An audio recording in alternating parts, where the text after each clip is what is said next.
Assalamualaikum warahmatullahi wabarakatuh. Waalaikumsalam warahmatullahi wabarakatuh. Pemirsa, pada malam hari ini saya berada di Desa Bahasa di Kecamatan Borobudur, Kabupaten Magelang. Di hadapan saya adalah seorang pengusaha di bidang pariwisata dan pendidikan. Beliau bernama Hani Sutrisno, tetapi lebih dikenal di masyarakat luas dengan Mr. Hani. Nah, pada malam hari ini saya akan ngobrol banyak bersama Mr. Hani untuk mencari inspirasi, ya, karena beliau ini menjadi seorang pengusaha itu dimulai dari nol. Ya, di sini saya ingin mencoba mengeksplorasi pengalaman Mas Hani, Mr. Hani selama ini sehingga menjadi sosok pengusaha yang cukup dikenal di Kabupaten Magelang. Oke, saya akan mulai. Latar belakang Mas Hani itu keluarganya dulu seperti apa, Mister? Oke, terima kasih. Sebelum saya jawab, satu kehormatan lagi. Hari ini gabung dengan Anda dan kami akan coba untuk berbagi dengan pengalaman Ya, saya. terima kasih. Latar belakang saya di keluarga, saya anak kelima, anak terakhir. Oke, anak Jadi kelima. ada saudara saya, yaitu sebenarnya 9, Oke. tapi meninggal ketika saya sudah masih kecil, bukan Ya, sekarang. masih kecil. Ada juga yang saya belum lahir sudah meninggal. Mhm. Yang waktu saya hidup itu artinya saya udah ini di dunia ini, Mhm. saya bisa menemukan 4 saudara, 5 dengan saya. Oke. Dalam hal ini jenengan posisinya anak keberapa? Kelima, Bu. Kelima, Kalau alhamdulillah.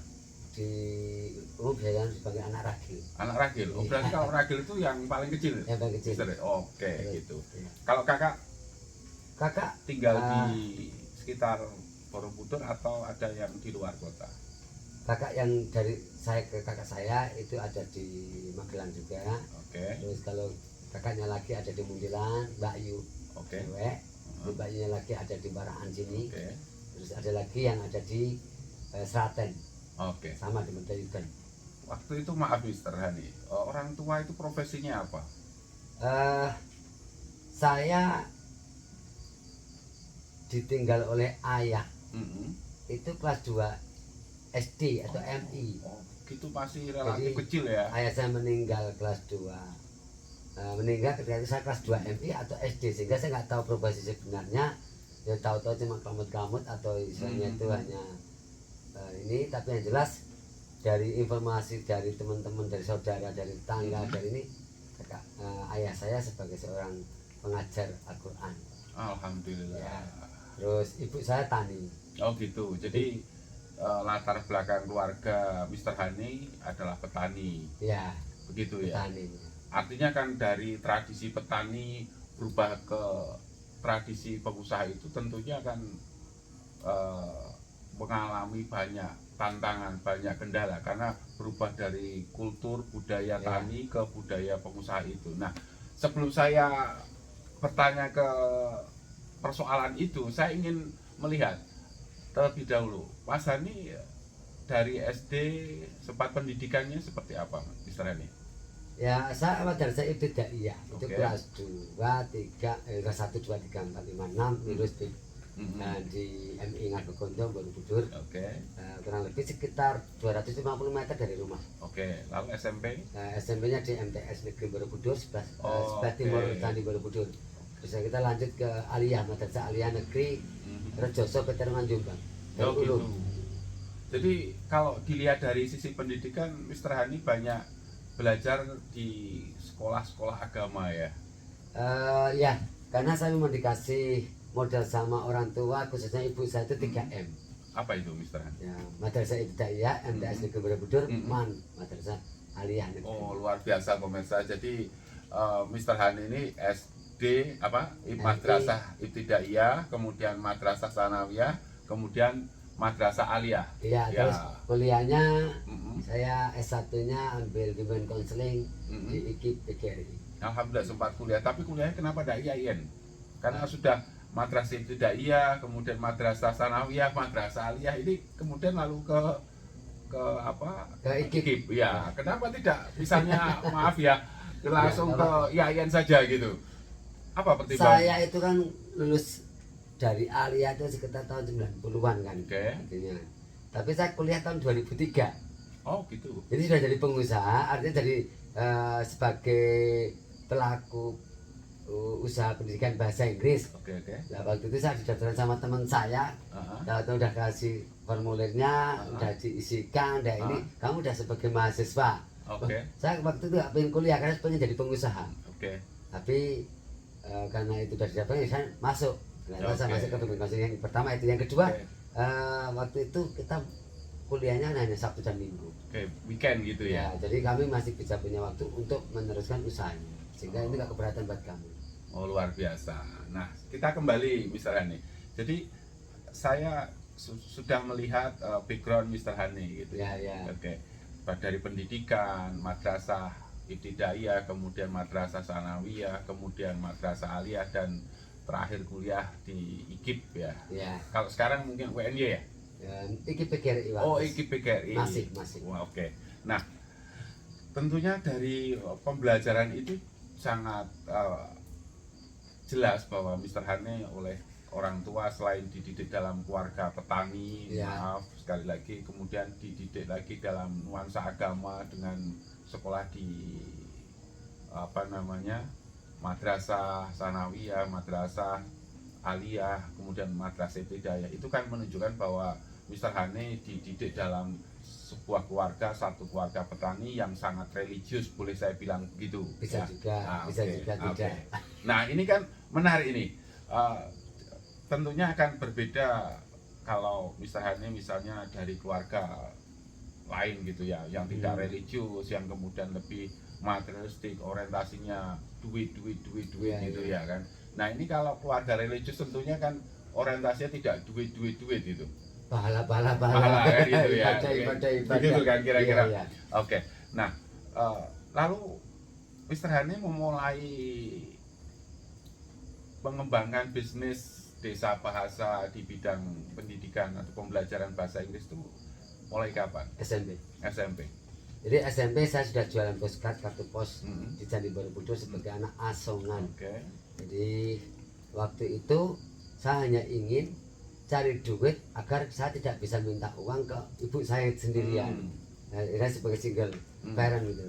Jadi saya merasa bahwa ketika itu ibu saya harus bayar kakak-kakak saya yang sekolah-sekolah juga. Itu menurut saya berat karena ibu saya sebagai petani tumpang sari atau sebagai petani tada hujan, ketika pas kemarau panjang, mohon maaf, tidak satu hari tapi satu bulan cari uang 200-300 itu susahnya minta ampun ketika kemarau. Karena kemarau betul-betul nggak ada panenan, Beb. Nah, kami mencoba bagaimana agar kami nggak merepotkan orang tua, walaupun itu orang tua itu juga tidak merasa direpotkan. Oke. Tapi saya ingin bahwa kakak-kakak saya yang sudah minta itu saya nggak minta gitu loh. Oke. Makanya saya waktu itu izin untuk jualan di Borobudur, ya orang tua nggak boleh. Tapi saya bilang kalau nggak boleh saya nggak mau nerusin ke MTS atau ke SMP-nya. Saya pengen berhenti gitu loh. Nah, karena ibu saya melarang ya saya dengan ancaman saya. Mungkin karena saya waktu itu punya pemikiran ingin bantu orang tua, tapi bukan membantu ya, tapi ingin tidak minta ke orang tua gitu loh. Cuma gitu aja. Kenapa? Kalau saya tidak minta jajan orang tua, tidak minta SPP pada orang tua, berarti saya bisa bantu orang tua. Jadi bisa meringankan orang tua. Itu dasar kami pemikiran waktu itu. Saya nggak tahu kenapa bisa punya seperti itu. Akhirnya orang tua mengalah. Saya boleh sekolah asalkan saya boleh jualan, tapi saya harus sekolah. Oke. Nah, Gitu. yang menarik waktu itu usia berapa, Mister? Kelas berapa? Ya kalau SMP itu saya SMP kelas 1 sudah Oke. mulai.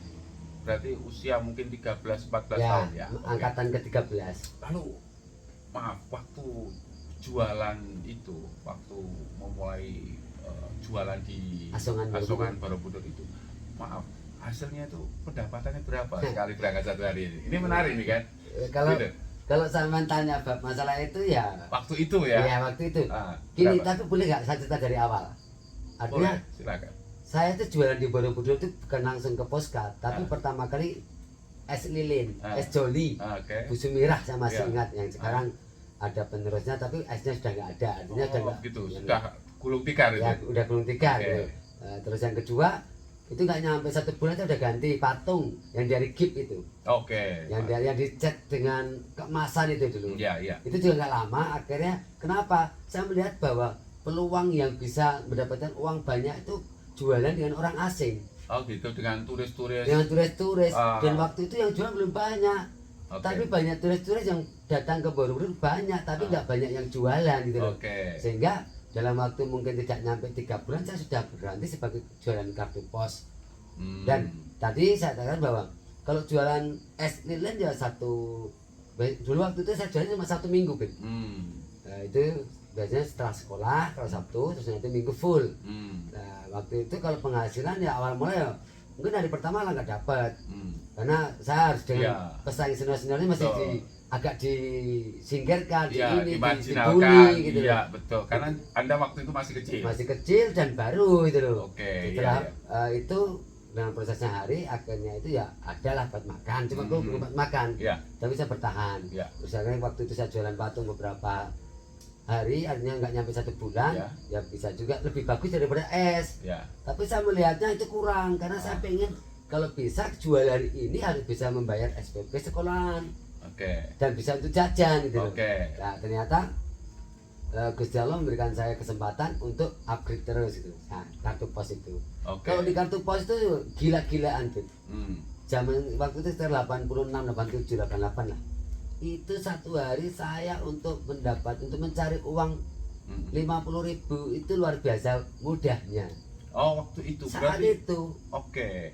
Berarti kalau boleh saya katakan waktu Mr. Hani itu waktu berjualan apa Kartu pos.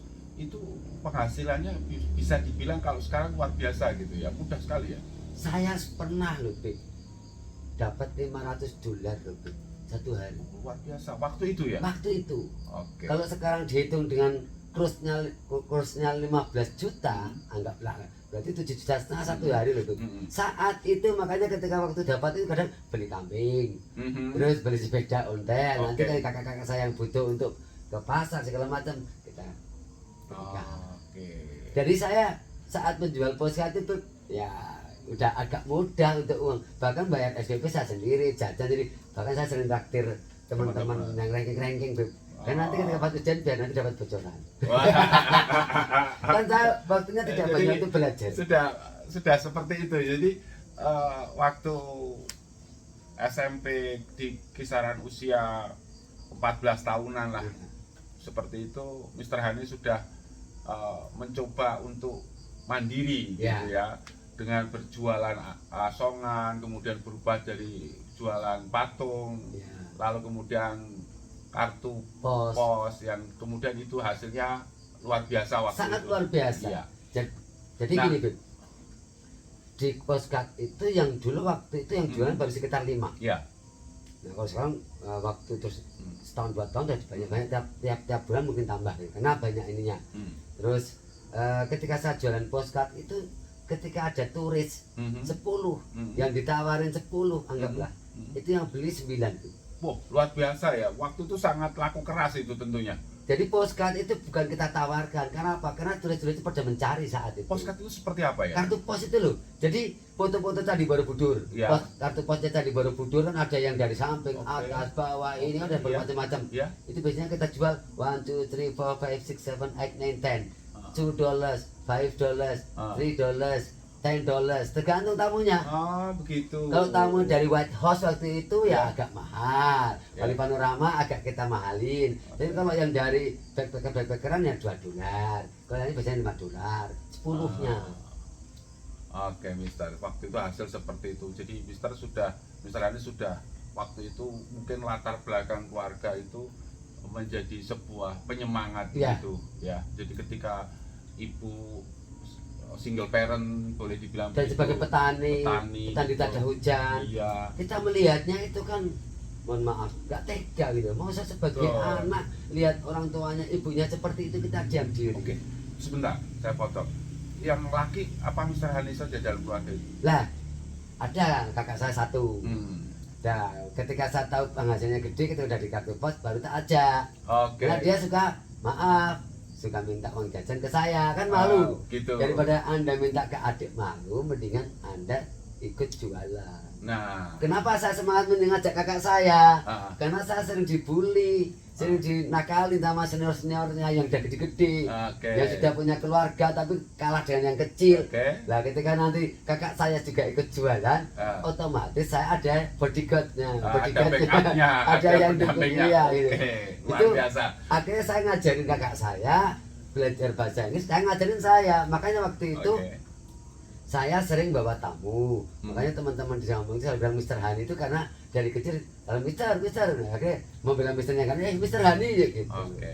Jadi Mr. Hani itu berawal dari ketika saya sudah sering bawa turis. Oke. Jadi Mr. Hani ketika itu melihat orang tuanya Ya. ya kondisi ibu ya yang kebetulan petani, single parent seperti itu, kondisi ekonomi seperti itu menjadi motivasi buat Mas Hani untuk berani ya, Ya, waktu itu di usia 14 tahun berjualan asongan di Borobudur. Saya potong, Beb. Mm. Saya punya videonya dan fotonya ketika saya jualan kartu pos waktu SMP di Candi Borobudur. Ada yang video waktu itu? Ada videonya. Sekarang di desa bahasa ada, cuma ini nggak ada di HP saya. Oh gitu.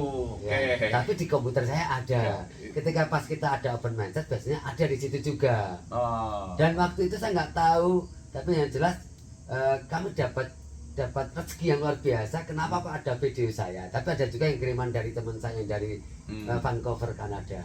Oh gitu, kirim video. Nah yang menarik gini loh Mister, setelah Mister Hani berani mengambil keputusan untuk meringankan beban orang tua, bahkan bisa membantu orang tua gitu kan dengan jualan seperti itu merupakan sebuah motivasi kan, Iya. motivasi luar biasa dari seorang ibu gitu.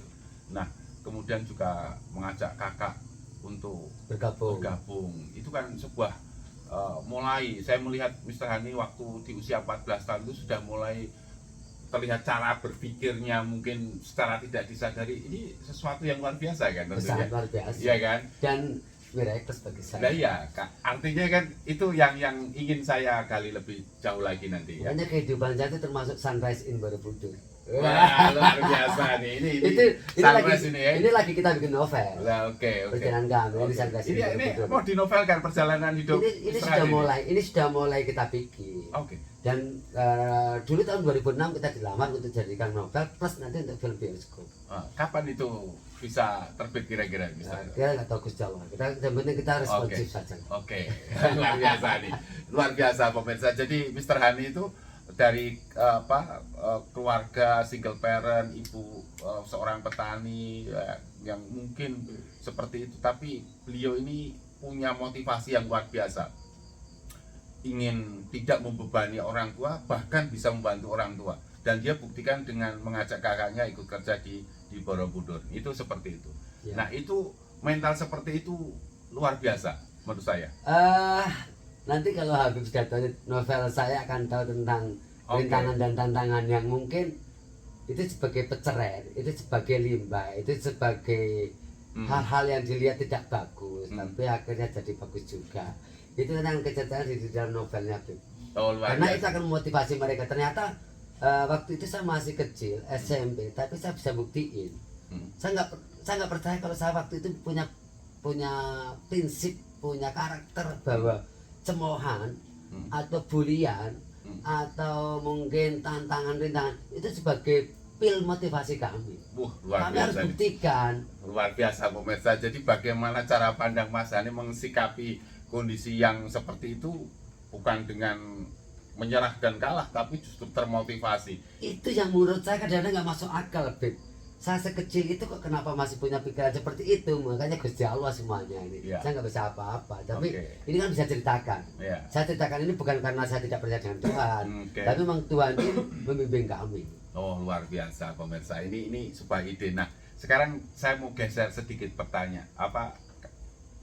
pertanyaan-pertanyaan saya untuk mengeksplorasi Iya, Mas Dani. boleh. Oke. Selagi saya bisa. Nah, jadi kemudian dari proses itu Mas Dani masih juga sekolah ya kan, lalu SMA, lalu pas SMA itu gimana itu? Nah, gitu kan, ini kan jadi jual asokan itu di usia SMP kalau Ya, tidak SMP, salah SMP. gitu ya, saya menangkap cerita Mas Dani. Lalu setelah SMA ini apa masih melakukan jual asokan itu? Eh, ya, nanti saya mau izin Batika untuk ibu saya ya. Iya, Karena vitamin-vitamin yang didapatkan saya dari ibu saya. iya, siap. Jadi ya saya kadang-kadang kalau ingat ibu nangis gitu. Nangisnya itu dia begitu Sri Kandi bahasa. Jadi ketika saya SMP bisa cari uang, bahkan mungkin kalau 1 bulan itu cari uang 5 juta aja bisa waktu itu tahun 86 lah. Ibu saya tahu kalau saya ngasih oleh-oleh juga begitu. Ponak-ponak saya kalau ada apa-apa saya beliin yang harga yang mahal karena Harry Potter bisa terbang, sampai ibu saya merasa senang. Tapi ternyata ibu saya lebih visioner. Jadi Gimana itu maksudnya itu visioner? Bagus saya tahu. Han, kowe iki urip iki sedih lho. Iya. Kowe iki jenom ijek cilik. Tugasmu iki golek ngelmu ora golek duit. Oke. Saiki kowe kudu mondok. Oke. Lah mondok tempo ndi? Wis bukan mondok aja ning Borobudur ben kowe ora golek duit. Duit iso digolek tapi ilmu kowe getun. Visioner enggak? Iya. Enggak, saya enggak mau. Saya bilang Ini gitu. yang tadi belum diceritakan ya mungkin. Jadi Ini kan yang waktu mau iya, masuknya ke SMA. Iya. Jadi kalau tadi kan SMP, Iya. ini SMA. Nah, ketika itu saya melihatnya enggak, saya enggak mau. Saya pengen di Borobudur, saya pengen muncul. Enggak bisa. Kamu harus mondok. Kamu harus sekolah. Misalnya, boten Bu. Boten Bu. Nah, saya bilang bukan Oke, Bu, ya. Bu, tapi si Mbok. Mbok. Pun kalau tak tembok Borobudur mawon sambil nunggu aku oke. Mbak Yu jauh oke. Iya. Kowe anak ragil ki jek cilik, kowe tugas sing golek ilmu. Nek duit entek, tapi nek ilmu ora entek. Oke. Ini yang kalau tak ingat. Makanya saya itu kalau investasi dari ke atas itu seneng banget gitu loh. Semangat karena itu memang saya akan meneruskan istilah itu warisan atau pituah atau bimbingan dari ibu saya. Dan itu luar biasa. Jadi ketika itu saya nggak mau akhirnya saya pokoknya daftarkan di Jombang gitu loh. Karena waktu itu ponakan saya ada yang mondok di sana pas pulang. Wis kowe melu si Jombangnya Agai. mana, Mister Hani? Di mana? Di mondok di Jombang di mana? Saya di Rejoso, Peterongan Jombang, Darul Ulum. Oh, Darul Ulum Jombang. Iya. Oke. Akhirnya dibawa sama keponakan saya. Kemudian keponakan saya itu waktu itu rumahnya di Gresik, tapi pas pulang, tapi ibunya kan asli sini. Asli di kampung saya. Pas pulang ibu saya tanya-tanya, cocok, wis anakku ben melu kowe kae. Nah, saya dipaksa akhirnya karena saya waktu itu juga belum tahu di luar Kabupaten Magelang, mau saya ke sana. Itu akhirnya saya ke Alia, saya meninggalkan Candi Borobudur sebagai anak asuhan. Tapi Pip, jiwa saya tetap ternyata ke sana saya waktu itu kan punya tabungan untuk bayar sekolah, kan sampai kelas 2 Pip. Setelah kelas 2 saya harus minta ke orang tua, karena saya dari SD atau SMP saya sudah punya pikiran, nih Isos jangan minta orang tua. Akhirnya kami di sana kadang-kadang sering ke Delta Plaza, ke Tunjungan Plaza. Waktu itu Tunjungan Plaza masih belum besar. Saya naik KRJ, mohon maaf KRJ, dulu saya pernah naik tanpa bayar. Dengan bagaimana? Karena aku saya cari turis, saya pandu ke Kenjeran dan segala macam, saya dapat duit itu kalau dari Minggu dan Sabtu. Oh gitu. Jadi karena apa? Saya biar cukup, biar saya bisa selesai sekolahnya. Tapi saya nggak bisa minta duit sama orang tua. Itu keinginan saya. Walaupun kadang-kadang orang tua saya masih ngirim. Tapi ya lumayan lah, cukup nggak cukup orang dekat. Tapi saya di antara satu kamar itu kalau dalam SPP paling sedikit. Ya. Kiriman dari orang tua karena ini. Nah, ketika itu kalau saya pas liburan panjang seperti semester atau ajaran siswa baru, saya pulang, saya kembali ke Borobudur. Saya jualan postcard gitu. Kadang jadi guide freelance gitu. Sehingga ketika itu ya alhamdulillah kadang 1 minggu atau setiap liburan itu bisa kumpul 10 juta, 5 juta saat itu, Beb. Sehingga saya baca pulang ke sana itu ya wis kayak bos juga, Beb. Gitu ya. Ya, jadi kita ada kalanya mikirkan tadi susah bayar tapi juga ada nikmatnya. Kalau orang lain tuh kan bisa jajan apapun tercukupi minta orang tua, kalau saya tidak. Dan nanti entar dulu Beb. Ketika ke sana saya bawa sabuk kulit, Ya. dompet kulit, pokoknya segala-gala yang ada di Borobudur tak jual di sana dengan teman-teman. Oke. Itu cara saya untuk bertahan bagaimana agar saya bisa meneruskan dalam pendidikan. Kenapa? Ibu saya bilang ilmu itu nggak hilang, tapi kalau harta berapa pun akan hilang tanpa ilmu. Oke. Saya nggak tahu, tapi setuju atau tidak? Kalau saya secara pribadi setuju ya. Cuman yang jadi menarik dari cerita Mas Hani itu kan kemudian saya mencoba memahami, mencoba mengerti gitu ya. Jadi kemudian Mas Hani, Mr. Hani harus belajar di pesantren di Jombang, Petelongan itu ya, Darul Ulum itu, yang kemudian harus meninggalkan kegiatan atau kebiasaan asongan ini, Mbak. Itu harus ke sana dengan nasihat ibu yang lebih mementingkan ilmu. Ini kan luar biasa sekali. Artinya begini, jarang menurut saya orang yang dalam kondisi ekonomi yang seperti itu pengetahuan masih menjadi skala prioritas. Ini kan luar biasa nih bagi saya. Makanya saya tadi ketika nyebutin simbol saya kan agak pengen gimana gitu ya. Karena ingat gila, maksudnya gila bagus loh. Ibu simbol saya orang desa itu punya visioner yang luar biasa. Kan saya bilang gitu. Saya nemukan arti yang makna yang betul-betul dalam itu ya ketika sudah dewasa itu. Gitu. Ketika saya tadi waktu itu saya berontak sama orang tua, makanya saya berpikir begini tuh. Anak-anak zaman sekarang tuh sama orang tua kadang-kadang malah guru gitu. Kondisi apapun orang tua itu tetap nomor satu. Artinya tetap itu yang terbaik. Makanya kita kalau ngeyel sama orang tua ya mohon maaf. Mungkin ya kita nggak akan bisa yang terbaik saat hidupnya gitu. Betul. Makanya sejelek apapun orang tua itu lebih duluan dengan kita gitu. Dan orang tua itu tahu apa kedepannya gitu. Betul. Ya saya beruntung karena saya bisa ngikutin apa diarahkan ibu saya. Alhamdulillahnya di situ ya.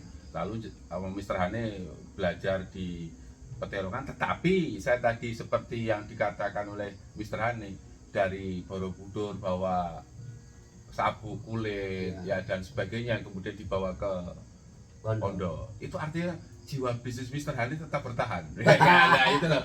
Jadi saya melihatnya begini, seorang anak kecil gitu ya yang punya motivasi untuk tidak membebani orang tua, bahkan kalau bisa membantu orang tua di satu sisi gitu ya, ibu jenengan simbok gitu ya. Tidak, saya juga gak kepikir di benak saya bisa ternyata maaf saya bilang orang yang single parent, petani di desa begitu, dia punya pandangan bahwa ilmu itu lebih penting daripada harta, itu kan. Saya nggak bisa ngomong. Nah, itu satu. Dua hal. Lalu kemudian Mr. Hani masih bisa mempertahankan jiwa bisnisnya itu loh. Ini artinya kan Mr. Hani mencoba untuk menselaraskan gitu ya, antara keinginan pribadi dan keinginan orang tua. Ya itu yang luar biasa. Amin. Itu apakah kunci menjadi semakin kuat gitu pandangan bisnis Mr. Hani gitu. Artinya begini, dengan menerima pandangan orang tua bahwa ilmu itu the first, ya kan, everything, segalanya itu, yang namanya ilmu itu. Lah kemudian Mr. Hani secara natural gitu ya, karena termotivasi untuk tidak membebani orang tua bahkan bisa membantu tadi, kemudian menjadi sesuatu yang disatukan. Ya jelas gini, Bud. Secara manusiawi saya tetap berontak, Bud. Ya waktu secara itu. Manusiawi, karena apa? Jadi ilmu kena gemangan, bahasa kasarnya begitu. Saya mengerti. Jadi jiwa saya tetap, tapi saya tetap harus takut dengan orang tua. Ya betul. Saya harus ngikutin orang tua. Karena saya nggak bisa membahagiakan dengan harta yang banyak. Ikutin aja apa yang diinginkan orang tua, sudah membahagiakan. Waktu itu cuma itu aja. Ya itu. Jadi saya tidak bicara tentang nek hati, saya tetap berontak, Beb. Apain sih wong saya udah kerja, udah cari duit, kenapa ibu saya tetap ini? Tapi karena saya daripada nanti katanya waktu itu masih ingat waktu kan ya, saya hidup di kampung itu kan selalu ngajinya kan juga ini. Itu bahwa surga ada di telapak kaki ibu. Jika mana kita tidak ngikutin perintah ibu atau keinginan ibu, itu berarti kan kita itu udah dolim gitu loh. Nah, saya waktu itu sebenarnya juga jujur bontak sebentar-bentaknya. Kok aku nggak duit saya bantu kakak-kakak saya bisa biaya sendiri. Kenapa saya harus disuruh yang jauh, yang tidak bisa mencari duit dengan cara yang sudah terkondisikan dengan baik? Tapi waktu itu saya lebih takut berani sama orang tua. Berani. Saya lebih takut berani Oh. sama orang tua Oh, lebih takut berani sama orang. daripada saya tidak daripada Ya. saya punya uang. Ya. Jadi saya punya uang tapi kalau berani sama orang tua itu saya lebih takut. Oke. Jadi saya bayangin gini, udahlah. Gusti Allah pasti akan berikan yang terbaik untuk saya karena saya ngikuti orang tua. Oke. Terus Paham. saya sadar-sadarnya setelah saya kuliah, setelah saya ini baru iya. Ibu saya luar biasa. Seandainya waktu itu kok ibu saya nggak mengatakan bahwa ilmu itu lebih penting. Ini duit itu cepat entek. Itu saya mungkin Hancur mungkin ya. saya Katakanlah udah nggak Beda ini seperti lagi. ini gitu ya. Ya. Jadi menariknya kan saya melihat dari cerita Mr. Hani ini ada yang menarik. Jadi barangkali Mr. Hani sudah merasa mencari uang mudah mungkin. Sangat mudah, bukan hanya merasa mudah. Nah, mungkin ibu juga melihat ini anak saya kalau orientasi hidupnya Uang. mungkin ini akan tidak membuat dia baik.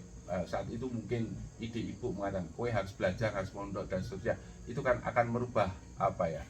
Pandangan Mr. Hani terhadap apa? Cara pandang Mr. Hani terhadap uang gitu. Ya, Ya kan? Uang itu bukan tujuan, tapi uang itu mungkin tool. ya. Seperti itu ya.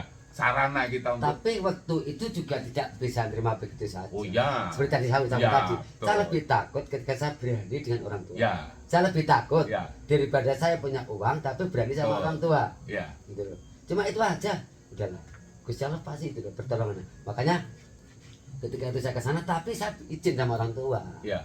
Ketika Bang Simbo nyun sewu, Ah, gua kan menuruti kemauan Simbo. hmm, Saya udah sekolah, hmm. saya udah mondok, lagi tuh ngaji liwat. Eh, Yang terus, nyantol gitu. Ya, gua angsal mboten nek gua sambil cari duit. Hmm. Sebenarnya sekolahmu ki aja nganti Ya. kowe ngisinke wong tuwa. Jawabannya dan lagi gila, tapi Hmm. gila bagus loh. Ya. Pak. Beb. Hmm. Nek sampai kowe ora lulus, itu berarti kowe iki ngisinke wong tuwa. hmm, Wong tuamu ora iso didik kowe ora iso jaga nama baik wong tuwa. ya, Coba jawaban itu kira-kira gimana sampean?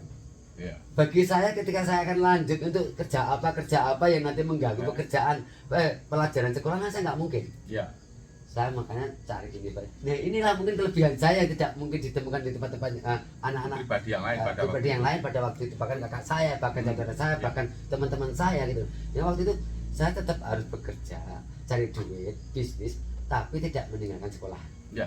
Itu ketika saya sudah di Jombang. Jombang. Lah ya. Jadi tadi saya sudah mencoba untuk apa? Memahami. Nah, sekarang kan di Jombang sudah ya. Ya. Nah, kemudian setelah pulang Jombang kuliah. Nah, tapi pertanyaan saya, Mr. Hani itu membangun desa bahasa ini, bisnis di pendidikan ini, edukasi ini, dengan kuliah duluan mana? Oke. Gini Beb, saya itu kan 92 ya, itu lulus dari SLTA ya, Hmm, MAN. Saya bilang sama orang tua sama keluarga, hmm, boleh nggak kalau aku kuliah ngambil jurusan bahasa Inggris? hmm, Ya nggak usah. hmm. Ini kita kondisi ekonomi nggak memungkinkan. Ya, Ya udahlah. Dengan jawaban seperti itu kami nggak ingin membebani lagi. Saya bilang lagi, boleh nggak kalau saya kerja tapi tidak di Borobudur? oke. Saya pengen kerja yang jauh, yang Oke. kira-kira ini, tapi nanti uangnya untuk kursus bahasa Inggris sama kuliah. Oke. Nah dari itu saya diizinkan, boleh silahkan. Kalau biaya sendiri ini silahkan. Akhirnya saya ke Bandung.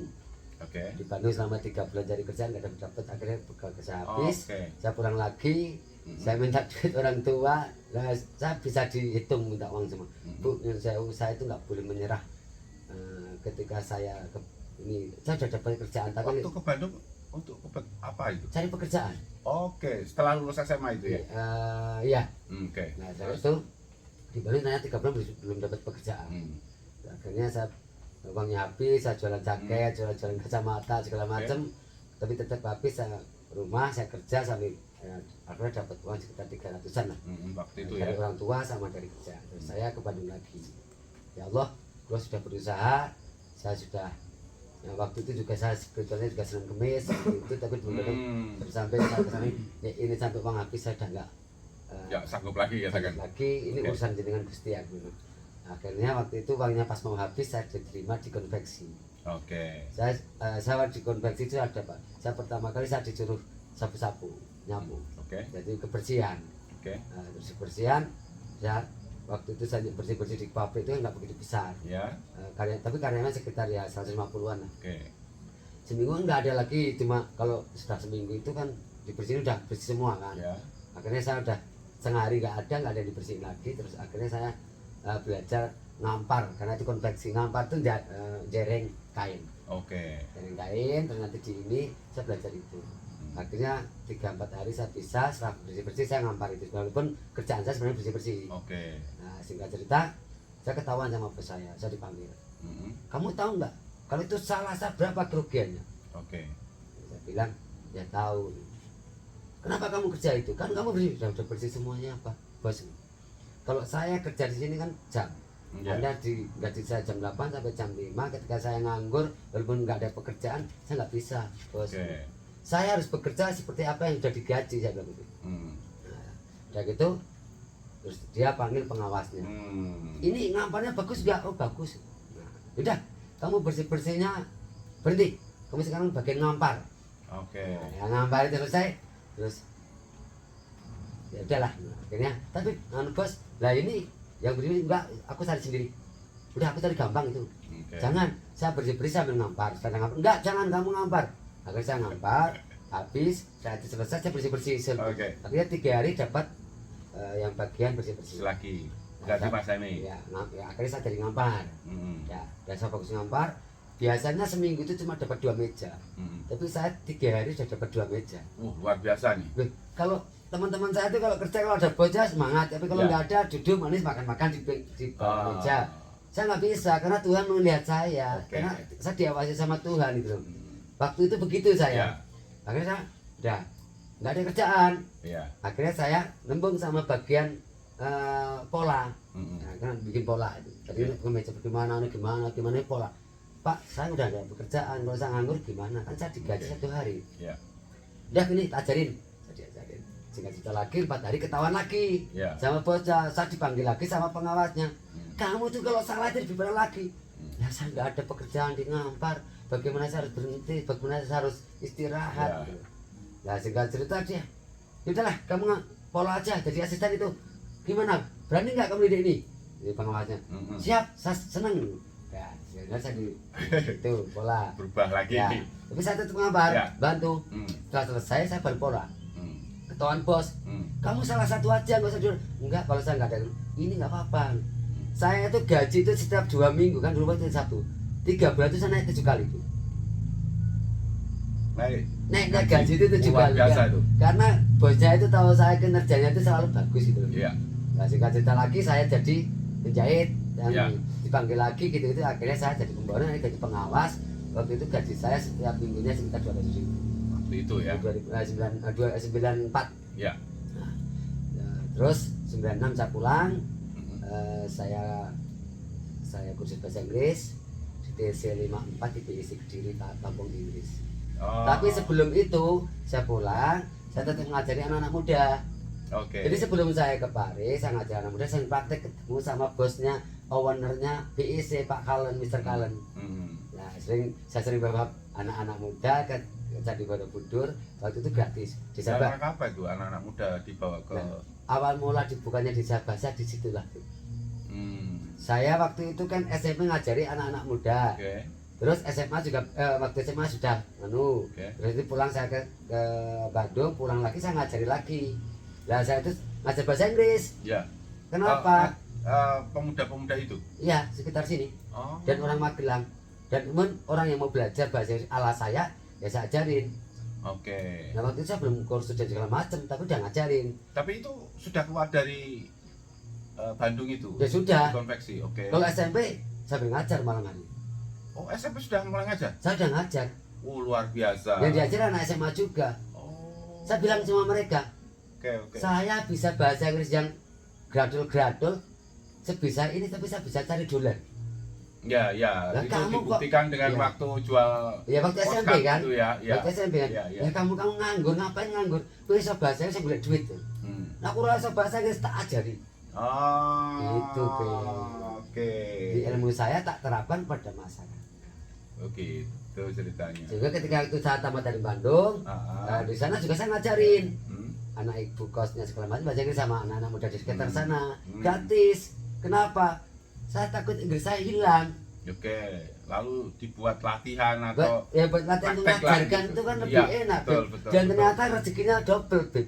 Iya, iya, iya. Saya iya. bisa menjaga bahasa Inggris saya secara aktif. Oke. Yang kedua, saya setiap pagi dan sore itu dijatah makan Oke. sama orang tua mereka, karena mereka mau bayar saya nggak boleh, saya nggak mau menerima waktu itu. Ah, Sehingga dikasih makan. Jadi saya kos itu di situ di kos-kosan itu kalau makan gratis, Beb. waktu itu ya. Dengan ilmu bahasa ternyata luar biasa. Cuma orang-orang kadang-kadang tanda kutip tidak pernah positif thinking. Terhadap bahasa Inggris. Ya semua apapun. Oh, Kemampuan begitu. mereka kadang orang naik saya.